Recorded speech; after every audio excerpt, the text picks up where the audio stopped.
name all the time. I've been called many things. Yeah, me too. Okay, you're gonna director. You're gonna give me the 3, 2, 1. Okay. No, it's recorded. Wait, so 3, You're good. 2. You can edit it later. Okay. Hey, how's it going? My name is Mr. Darren Flower, and you know me as Sheriff D from Rock It Up, or you should know me as Sheriff D because I'm the guy who cooked this whole scheme up. And if you know anything about me, you know that I normally talk to the hottest of the hot, the best acts that come through the Toronto area. And my office today is the Horseshoe Tavern. This is the green room. It's not really green, but I am sitting here with a couple good lads, Davy Knowles, and an old friend who I've never met before, but I've known him for a long time. We have some history. I think he's known about me for a while, Todd Bowers. And it's a pleasure to chat with you guys. And, you know, me and Todd have a little bit of history, so it was nice catching up with you a little bit. And you exist. You finally we get a chance to meet. You know, one of my favorite things to do is put the friend to the Facebook friendship. Yeah. And it really means a lot to me. So after all this time, it's really great to meet you. It's a pleasure. You're nice too. You're very pleasant. Well, thank you. Very nice. So you guys are great. Thank you for donating some of your precious time for a little rock and roll peasant like me. Oh my gosh, pleasure. Thank you. Pleasure. Okay, let's get into it. Davey, you're a guitar player from the Isle of Man, which isn't Ireland. It isn't England, it isn't Scotland. No. Terrible accent right there. Should never attempt to do that anymore. It's kind of got its own thing. That's where you're from. Yeah. Just turning to a geography lesson. You started playing guitar around 11 years old, Yeah. right? And you used to play in a band called Backdoor Slam Yeah. for a period of time, which we'll talk about a little bit. Sure. But I want to talk about how you fell in love with music and particularly the guitar. How did you fall in love with the guitar? Well, I At mean, what age? My dad played, and so it was always around from as long as I can remember. And he played acoustic guitar. He was kind of a folky mainly, but he had a soft spot for the British blues boom of the 1960s. So your John Mayall and Alexis Corner and Peter Green's Fleetwood Mac and folks. The like Yardbirds, the new Oh, Yardbirds, yeah. the old Yardbirds. yeah, medium Yardbirds, all of that Medium, stuff. Okay.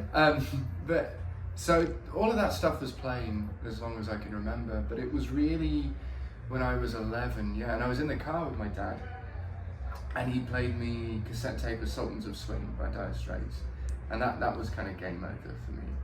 So it was Mark Knopfler? Would you Yeah. credit him as like your first guitar hero ever? Totally, Really? absolutely, and I played fingerstyle for a long time, just trying to be Mark Knopfler. Still trying to be Mark Knopfler, but I just feel he was so melodic. He was just great writing. So I've always been drawn to guitar players that wrote, and it was from then on really. Right on. Full disclosure, I'm a music teacher. I deal with a lot of young kids. I do a lot of things in music, but my bread and butter is music teacher, and I know a lot of 11-year-old kids who are not motivated to play music. I feel like these days, being 11 and really getting into something that feels like the anomaly.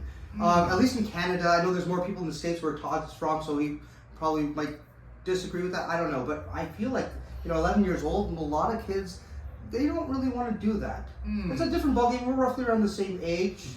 Yeah, I wonder if that's a product of kind of growing up in that.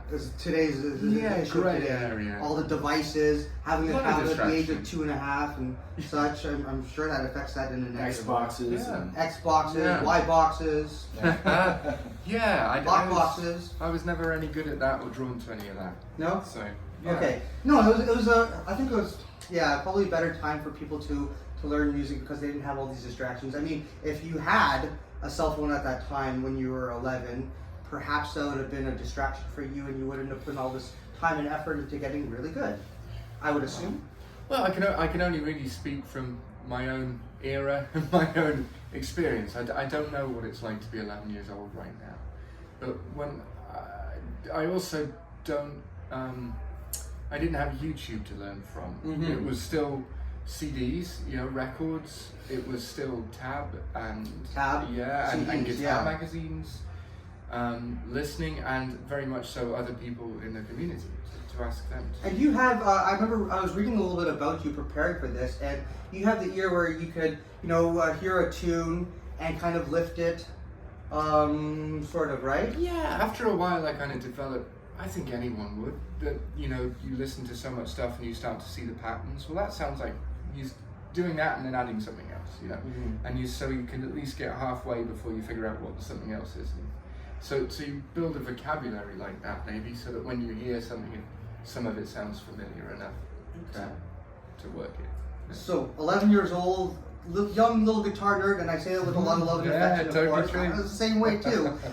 What happened to me when I was a young kid, not to put the focus on me, but turn to you, but all I wanted to do was play guitar and write songs at 12. I started writing songs at 12, but I had no focus or interest for anything else. So studying was difficult because I wasn't interested. And there's a difference between being stupid and indifferent. There's a big difference. When you were 11, 12 and you were just getting into guitar, was it hard for you to focus on anything other than guitar? Were you at school and just dreaming of, ripping through pentatonic scales at 120 BPM and yeah, I mean, guitar nerd talk? I absolutely went down that rabbit hole, and I could be very kind of single-minded anyway, and so everything else went out the window really. And as soon as I learned to drive, that was game over, because there was a guy in the north of the island who used to build amplifiers in his basement, and so I used to skip school and go and see him and learn about amplifiers and guitar tones, and he would play me stuff. And now, let me have some sort of a disclaimer here. Kiddies, if you're watching this, don't skip school unless you're going to go play guitar for 8 hours a day and play Guitar Hero. Then it's okay, I think. Worked out fine for you. I was very lucky to find a lovely kind of community very quickly that would help me. There was a guitar teacher at school, and he was very classically minded, and he very quickly learned that was not how he was going to get through to me. So again, I used to go down and just jam with him, and he would just let me kind of jam, and he would show me bits and bobs that way, rather than formal kind of stick to the curriculum kind of things. So that was, again, very lucky. So there were lots of people that were willing to show me things. Excellent. At what age did you form your band? And that would be Backdoor Slam. 14, 15? Yeah, around about then. Okay. Because I started playing in the pubs about 13. There didn't seem to be... 13? Yeah, around about. Yeah. There was a guy, one of my dad's friends, who owned a bistro type thing, and he would put on a blues night every now and then, and he is a really good blues singer, harmonic player, guitar player. I would go and play with his band, and then we would go and do the pubs on the Isle of Man. There was no real drinking age back then. As long as you weren't causing any trouble, you were all right. You could be forced slinging a bottle of vodka and no problem. No. Okay. But definitely don't do that. Don't do that. But wait till you're 7. So that was a great training ground too, because it was real world experience immediately in a very nurturing environment. And then I realized, like yourself, I wanted to write and I wanted to sing. And so I formed Backdoor Slam with friends at school when I was, probably 14, 15 we started. Mm-hmm. Yeah. And that lasted for a handful of years? Yeah, it lasted a good while. We I was 21 maybe, 22 when we split. And that was, we'd gone from doing, we took a gap year after school and we went to England. And then at the end of the gap year, we ended up with a record deal from a company in the States.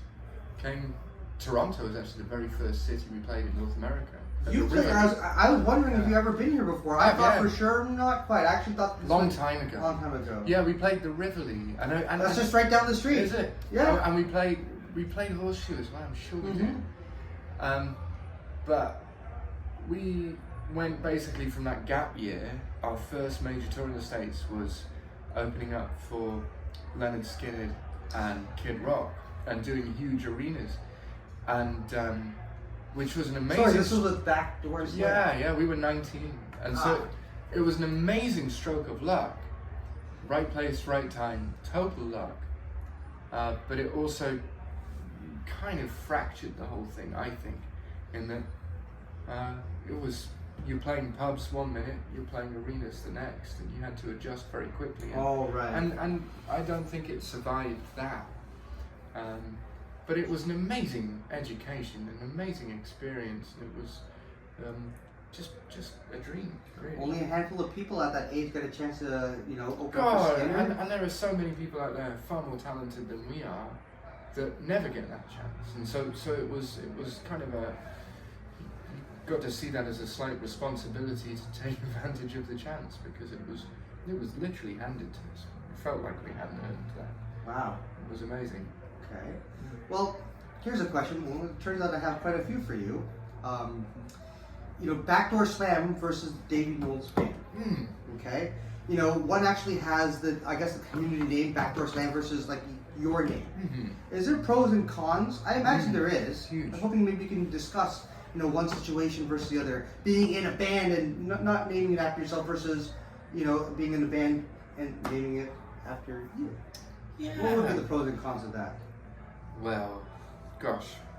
You know better than No. I would, that's why I'm asking. I can only kind of explain how I feel about it. Other people might have different responses, but I like the flexibility of it, and I always felt in Backdoor Slam I was the principal writer, and I was the kind of That could be a creative. blessing. That Yeah. could be to your advantage. It was a creative force. It was also kind of frustrating too.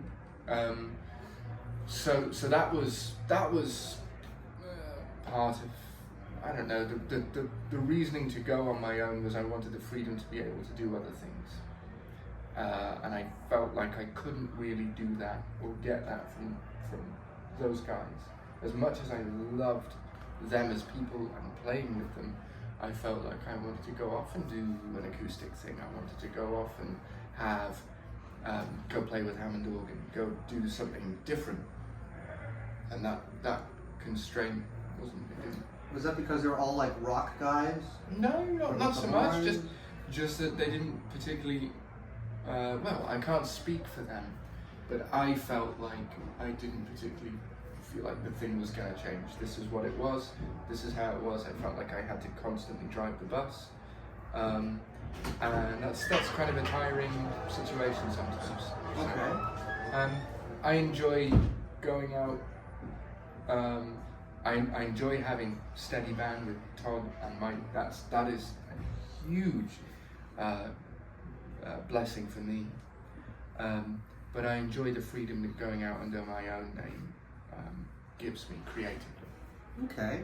Well, I was going to ask you about how you broke into the American blues rock scene, but I think you kind of already covered that a little bit. Pure luck, and just right place, right time, and I still feel like I'm, trying to do that. Mm-hmm. Yeah. Well, you're definitely steps in the right direction. Right Yeah, there, so. yeah. I asked you off camera, but I'm going to ask you on camera about the process of writing songs. I mean, for me personally, as long as the end result is there, that's what I really want to focus on. But it's fascinating to think about how many different artists have their own process, to do it. So like, some people, they might have words first, and then they take care of the musical bed, like the chord progressions and how they tie from one to the other. What I find about guitar players most of the time is they usually work with riffs that weave into chord progressions first, and then they usually hum a melody over it. I trained myself at the tender age of 12 to come up with chord progressions, but immediately start diving into vocal melodies. If I liked it, my brain would know, my heart would know. I feel like most guitar players work that way first. If that's how you do it, right? Yeah, I'd say that's pretty accurate most of the time, and I agree with you. I think the best way to write a song is any way you can, right? Because it's really difficult, and I find it difficult, but I also find there's a certain magic to it that you've made something that didn't exist, a little while ago, and it's yours, and there's ownership of that, and there's a beauty of that. Well, that's the thing. And again, I don't know how you felt at 11, 12. I'm guessing you probably started off with a bunch of covers, but writing your own material, it's like, that's amazing. That's not Sunshine Out of Your Love. That's something that came from my brain and heart. A lot of satisfaction in that. Todd, you're awfully quiet over here. I'm here to interview you a little bit too. You've been around a lot of great musicians. Yeah. Present company included, of course. How do you find the best way to write a song? I guess usually it's just playing riffs around and Usually from the guitar player? You know, like sometimes I'll write songs on guitar or bass. Right. Yeah. Right. So So when you're writing songs on the bass, are you just striking root notes just to, you know, are you doing all this crazy stuff? oh yeah, like, you can doodle around, and then I mean, imagine the same way you guys come up with riffs and tunes. You noodle around, and like, wait, that was kind of cool. And what I just do, you know, or you might be listening to something that inspires you to write in a certain vein, or you know. I think that's a lot of it for me. I'll be like, I'm listening to a lot of Tom Petty. I'll end up writing a song that sounds like Tom Petty. I think that's how it, right. But you try to always throw your own thing in there, and it always usually comes out sounding different than Tom Petty. You know, to other people, it might sound like Tom Petty to me, but someone else might say it sounds like, you know, Leonard Skinner or something. Who knows? Interesting. You know. Question for the room musicians here. Being a great musician does not guarantee you to be a great songwriter. True or false? I would have to say true, but I don't know. How do you guys feel about that? All right. Oh gosh. Yeah, probably. I mean, I think they come in all sorts of shapes, really, don't they? Artists and musicians. You get some that are maybe don't have the songwriting part, but are incredible interpreters of other people's songs. Mm-hmm. And I think there's an enormous amount of creativity to that. I don't think that's necessarily just sheer technical musicianship. I think there's creativity involved in interpretation. So I think there's a degree of writing to that. To that stance. So yeah, I think, well, I think some people are more motivated to be technical, and some people are more motivated to be quote unquote creative. I don't know. There's grey area where those two meet, but I think that generally people tend to fall in one of the two camps. I want to be as fast and clean and precise as I possibly can be. I want to thrash out 3 chords and write something that I emotionally connect to. Ideally for me, it'd be nice if said songwriter or band was pretty strong in both areas. I mean, I do love a well-played instrument, but I have to say, I want the song to be really, really good as well too. I prefer a really good song played reasonably well than excuse my French, piece of shit song played really, really well. Yeah, you know. Agreed. A great guitar solo cannot save a 3 out of 10 song. No, totally right. And I think a lot of guitar players maybe forget that it's the song. It's really easy to get caught up in the razzle dazzle. You know, you want to be a guitar shredder and stuff like that, and you know, it's fun. It is fun. Yes, right. And I'm sure I'm going to see lots of it later tonight. What are you playing? I'll give it a go. Yeah, you do a pretty good job with that. But you know, I think that the song, I mean, should be there as well too. Absolutely. So, what do you think, Todd? Do you think that it's like songwriting and being a great instrumentalist are two quite different things? Do you agree or disagree? I think that they come in the same, just like at Davy said, I think there's a lot of crossover with both things, but I agree with you that a better song is more important than being a crazy good musician. Ideally, again, I would like if both are quite high. Sure, But, yeah, okay. Yeah. Right on. Well, moving on, I want to tell you how much I admire Peter Frampton. Actually, I admire Peter Frampton and Humble Pie so much, I decided to get Shine On. Because Peter Frampton, to me, you know, in an era of a lot of great guitar players, Jimmy Page, Dwayne Allman, Dickie Betts, Toy Caldwell, if you don't know who he is, you got to check out Marshall Tucker Band. In a sea of great guitar players, Joe Walsh and such, you know, and everybody is so good, you know. Then there's Peter Frampton, who, in my opinion, and correct me if I'm wrong or if you feel differently, he is somebody that stood out from all these greats because of his unique style. Like I feel when I hear him play, I feel like there is like this pop sensibility he has, especially in his songwriting, but in his lead guitar playing, especially he hears his Humble Pie, one of my favorite bands. It's kind of like this jazz rock thing going on with him in that particular setting. Peter Frampton is one of my heroes. So to transition with him and you, I recently found out that you had the chance of a lifetime to work with Peter Frampton. He produced your second album, Peter produced my second album. and that would be coming up for air, Yes, according to sir. my notes. Yeah, yes, sir. How did that happen? A mutual What a friend. dream! That's a dream Oh come true. God, it was, yeah. Mutual friend of ours, sadly no longer with us, a guy called Jamie Browns, who's a songwriter in Nashville. And Jamie had said, Peter's back in town, and he's a really nice guy, you guys would get along really well, and he loves doing co-writes, he likes writing with people. Oh, really? And I was writing for the second album, and I thought, throw my name in the hat, Jamie, not expecting anything.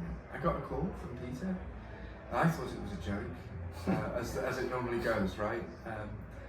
But no, and it took a while for us to meet up, but when we did, we got on really well. And he's such a lovely human being. I can believe that. Truly, not a shred of ego, a really, really lovely guy.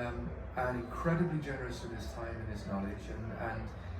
And we wrote a lot together, actually, very quickly. Probably 3 or 4 songs within the space of a couple of days, just wow. And it really worked. And I kind of plucked up, I was young and full of arrogance. And I plucked up the courage to ask him if he would produce, and he said absolutely.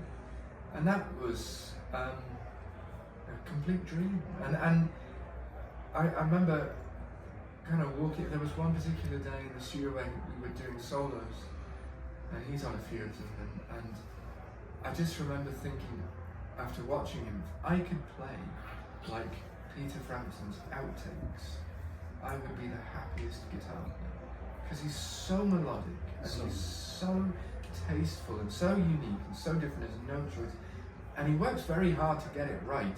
But to an outside ear, not his ear, to an outside ear, any single one of those takes could have been the one, straight from the get-go.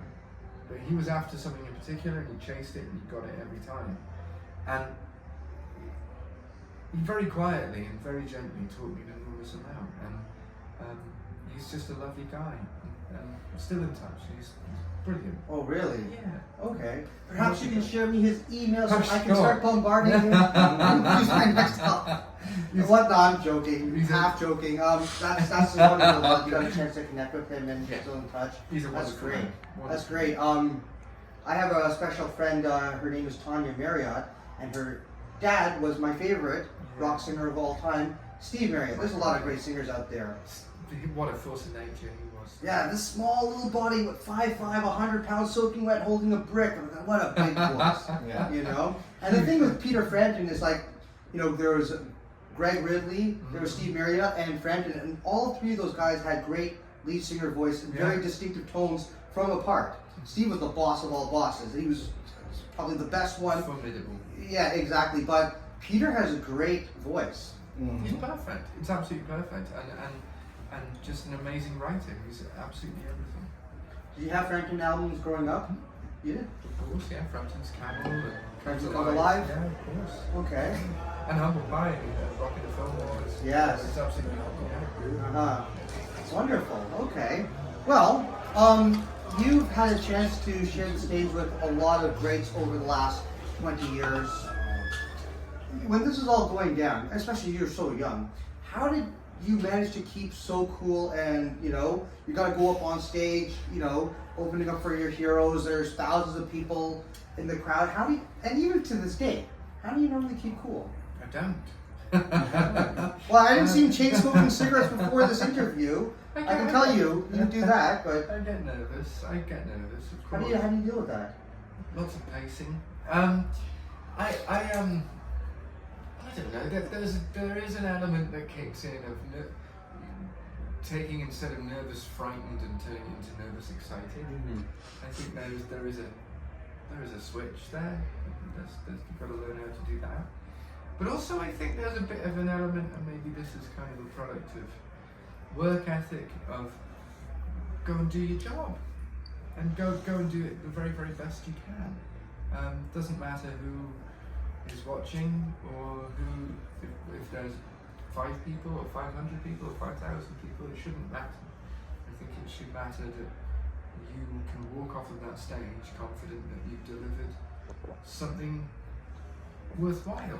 And I think if you keep that workman-like ethic, I think that can stand you in good stead. Maybe. Okay.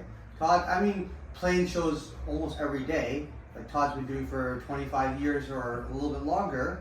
That also helps when you're just like, yeah, I'm just going to go out there and kill it, right? Like you're at the point now where you're just like, give me a bass and let's go. Is that how it works? I mean, I still get nervous. Really? Get wound up, or like Davey said, it's it's half of it's exciting, nervous, and others a little bit, just hope people like it, Yeah. But I also think that if you don't get nervous, you're kind of missing out on it. Like it's cool to embrace that nervous energy and use it to play and drive the show a little bit. I remember years ago now here in Canada we had Much Music where you guys had MTV. I don't know what the hell you had out there, but we had Much Music. And I remember seeing that dude, the guitar player, was it Johnny Greenwood, I think, from Radiohead? Yeah. And he was talking about, how if you don't get the butterflies before shows, then maybe it means you don't care. Yeah, Yeah. absolutely. I think there's nothing wrong with, having that excitement. Hopefully you're not puking in a bucket beforehand, because that might be a bit of a problem, but I think that it's important to have. Didn't Greg Allman get sick almost every gig? That might be for a different kind of reason. Maybe. I heard it was nerves. Nerves, really. I heard he got so nervous before gigs he would vomit almost every My gig. friend Morrison was nervous as well. Nervous before. Really? In the day. Well, I love Greg Allman. I'm kind of into the Doors, not really so much, but I do know that alcohol does lower your inhibitions, and maybe that could be a factor as to why it played such a big role in their lives. I don't mean to be mean, but No. No. Yeah. It helped with mine when I was a drinker, yeah. really. Oh, yeah. So you actually got nervous and okay, 1 or 2 beers to take the edge off. Totally, yeah. Right. Yeah. Okay. That was probably the main reason to start doing it to begin with, other than, or nervous to meet a girl or whatever, but Nervous to meet a girl? between girls and rock and roll, that was the reason to Alcohol, drink, right? Yeah. The solution to all of life's problems, I Yeah. guess, right? Yeah. Or cause of some of them. So what do you do now? Yoga, perhaps? How do you keep yourself nice and balanced? Just try to breathe, practice. Practice Yeah, self. yeah. Facebook. Yeah. Yeah, social media. Yeah. Well, that causes you to drink for sure. Yeah. Well, I think I have to direct a question. Well, I guess to both of you. I mean, Todd, we've known each other known of each other for a while. The first time ever meeting in real life. This is fantastic. We're not AI. Yeah, no, he's for real, and so am I. But I knew you from this great blues rocking band called the Steepwater Band. Yeah. That you formed with one of your college buddies, Joe Winters. Shouts out to Andy Southern Rose in the UK. I know that you know who this fella is. Yeah, I may take a bass lesson or two from you. He did, Suzanne Sledge, you probably should know who that is. Sure. My godfather, Real Rocker Rex, who legitimately is my godfather at this point. Joe Winters, and to the whole Steepwater community. I know that people hold you in high regard, and rightfully so. How did this all happen? One day he's playing in this badass blues rock band, who I'm a fan of, and that's how I know him. And how did this happen? Well, actually, we met when Backdoor Slam first came over. Okay. Yeah. Davey was 18 or 19. 19. 19. Yeah. And Steepwater opened for Backdoor Slam in a club in Chicago called Martyrs.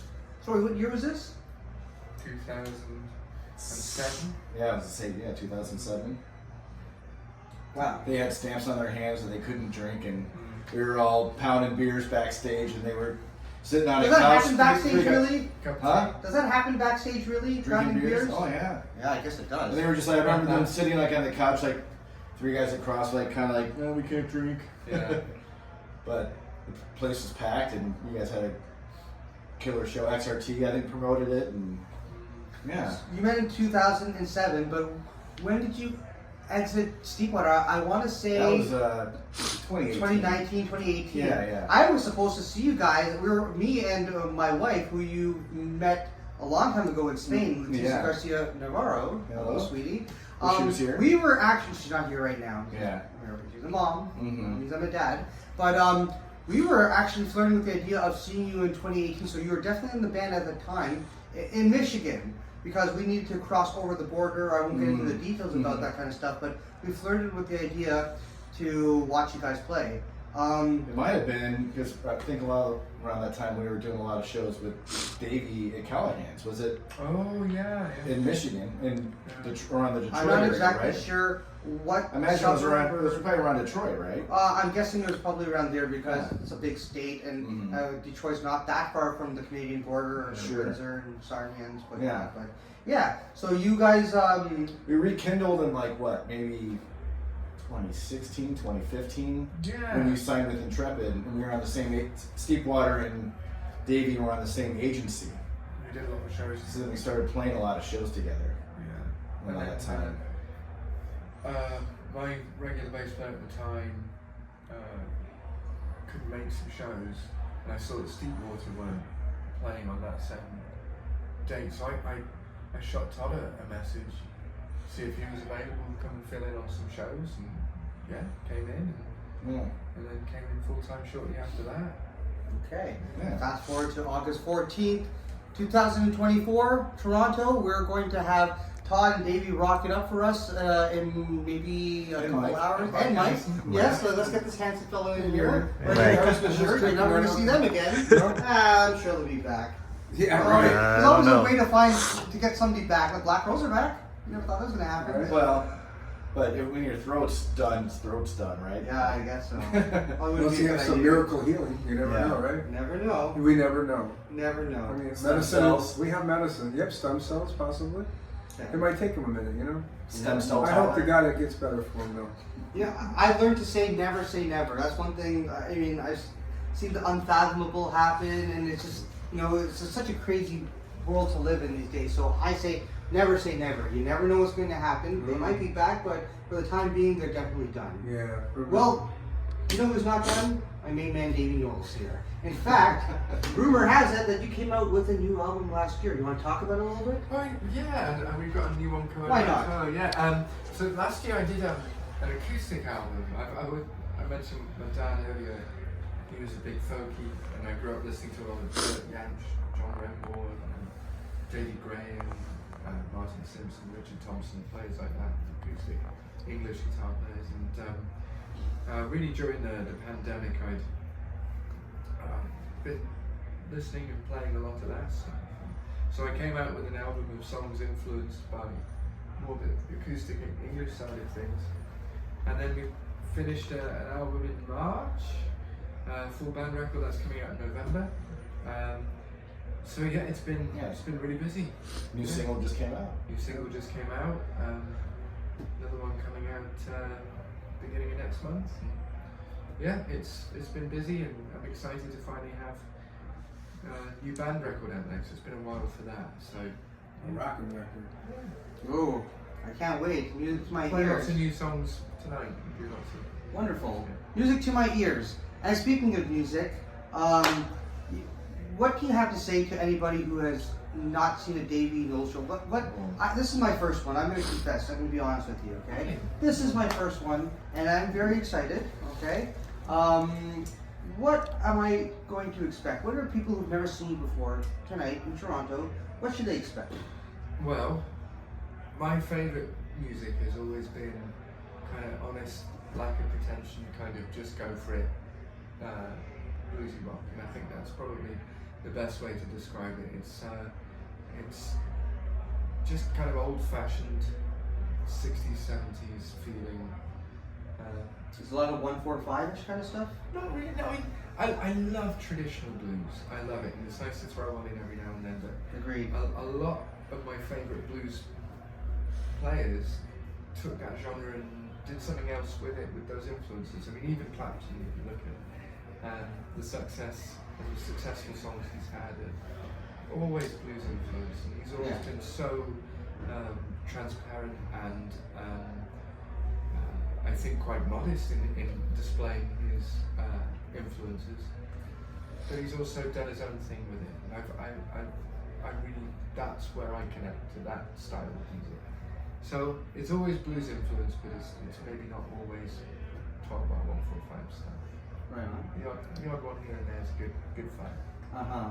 Good old 154 doesn't hurt. You're pushing the boat out of it now. Oh, just being silly here. And your lyrics are great. I got to chip in. Your lyrics are fantastic. Oh, thank you. You know, I think his lyrics are really good. I think they're very meaningful. Well, I'm glad we're talking about that. I won't take up too much more of your time. We talked a little bit about songwriting. I think the hardest part is coming up with lyrics, really clever lyrics. It's really easy to come up with lyrics, but something that's really thought-provoking, and of course come up with a really great melody too. That's what I think the general public wants. If you like this style of music, you're probably a big guitar enthusiast. You want blues licks, you want some great ripping, and but I think the general public, you think about them singing in the shower, which is kind of weird to think about, but what do? If they have a soul, they're probably singing something, and hygiene and whatnot, but they're singing something, right? They're singing something, and what is it? It's a melody and a lyric. Yeah, absolutely. That to me is probably the most important part of a song. And that's what I liked about, look at John Mayall, for example. This guy's done very traditional blues, but he always had a subject that was, I found, very English, that you were talking about. It was not always just kind of the old meets boy, lots of love, that kind of situation. It was a message and a story, and I always gravitated towards that Mark Knopfler kind of social observations, those things. Right on. Well, listen, I think I've taken up too much of your time. You look kind of bored. I'm sorry to talk to you to death. You guys have been really fun to hang out with, and thank you. You've been very generous with your time. I'm going to let you just hang out here, do your thing, meditate a little bit, get ready for tonight's show. It's going to be great. Thank you so much for your time. A lot of pleasure finding you. It's nice to meet you, and you as well. Thank you. Yes, nice to meet you. Got some credit at the bottom there. There you go. He's moving his way up the ladder. Yeah.